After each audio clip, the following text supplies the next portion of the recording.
శ్రీవారి ఉండిలో వేయడము, అది దాదాపుగా 400 కోట్ల ఉమ్, రూపాయలుగా ఇప్పటికీ టీటీడీ వద్ద మురుగుతున్నటువంటి పరిస్థితి. కానీ కేంద్ర ఉమ్, ప్రభుత్వం కొన్ని ప్రత్యేక పరిస్థితులను కూడా పరిగణలోకి తీసుకోవాల్సినటువంటి అవసరం ఉంది. ఎందుకంటే ఇదంతా కూడా తిరుమల తిరుపతి ఉమ్, దేవస్థానం చేస్తున్నటువంటి ధార్మిక కార్యక్రమాలకు అవ్వచ్చు, సామాజిక సేవా కార్యక్రమాలకు పెద్ద ఎత్తున ఉపయోగపడేటువంటి అవకాశం ఉంది.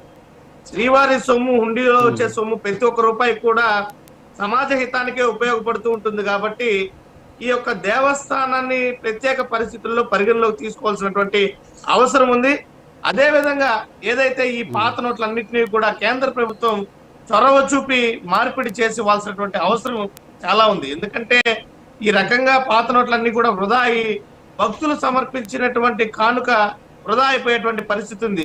చాలా మంది, కొంతమంది ఉమ్, ఇక ఏమీ చేసుకోలేమని శ్రీవారికి సమర్పించుకున్నారు అనేసి అంటే ఇంకా వారికి వేరే దారి లేకుండా ఆ యొక్క ధనాన్ని వృధా చేయకుండా కనీసం శ్రీవారికి ఇస్తే ఇదేమన్నా ఉపయోగంలోకి వస్తుందేమో అన్నటువంటి ఉమ్, భావనతో కూడా సమర్పించేటువంటి పరిస్థితి ఉంటుంది అనేక పరిస్థితుల్లో. కాబట్టి కేంద్ర ప్రభుత్వం, ఉమ్, రాష్ట్రంలో ఉన్నటువంటి ప్రభుత్వం కూడా కేంద్ర ప్రభుత్వంలో భాగస్వామ్యంలో ఉంది కాబట్టి కేంద్ర ప్రభుత్వంతో చర్చించి ఎవరైతే రాష్ట్ర ముఖ్యమంత్రి చంద్రబాబు నాయుడు గారు, ఉప ముఖ్యమంత్రి పవన్ కళ్యాణ్ గారు దీని మీద ప్రత్యేక చొరవ చూపితే బాగుంటుందని నా ఉద్దేశం. ఎందుకంటే ఇవంతా కూడా ఈ 400 కోట్లన్నీ ఉమ్. కూడా తిరిగి మళ్ళీ ప్రజలకే ఉపయోగపడుతుంది. ఎక్కడ కూడా అడ్డదారిలో ఈ సొమ్మును వినియోగించడానికి అవకాశం ఉండదు. ఇదంతా కూడా పక్కదోవ పట్టేటువంటి అవకాశం ఉండదు. చాలా పటిష్టంగా దేవస్థానం ఆధ్వర్యంలోనే ఇదంతా కూడా ఖర్చు జరిగేటువంటి అవకాశం ఉంది.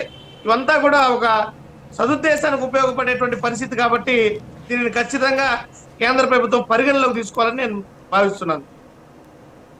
అంటే ఇక్కడ సురేష్ గారు మంచి వాదన. మీరు ఇక్కడ ఏంటి అంటే ఆందోళన ఎక్కడ మొదలవుతుందంటే ఈ 400 కోట్లతోటి ఆగిపోతే ఓకే, కొన్ని పటిష్టమైనటువంటి నిబంధనలు పెట్టి మార్చుకుంటే ఓకే, ఆ ముసుగులో కూడా దాచుకున్నటువంటి లేకపోతే దాయపడ్డటువంటి నిగూఢమైనటువంటి నల్లధనాన్ని తీసుకొచ్చి ఈ రూపంలో మార్చుకునే దానికి విసులుబాటు అవకాశాలు ఉంటాయి. ఎందుకంటే రీసెంట్గా టీటీడీలో జరుగుతున్నటువంటి అంశాలు, మీరు అధికారంలో ఉన్నప్పటి నుంచి అంతకు ముందు నుంచి నేటి వరకు జరుగుతున్నటువంటి అనేక అంశాలు మనం చూస్తూ ఉన్నాం. సో తిరుమలని అడ్డం పెట్టుకొని రకరకాలైనటువంటి అవినీతి అక్రమ కార్యకలాపాలకు దాన్ని ఏ విధంగా వేదిక చేశారో చూసాం.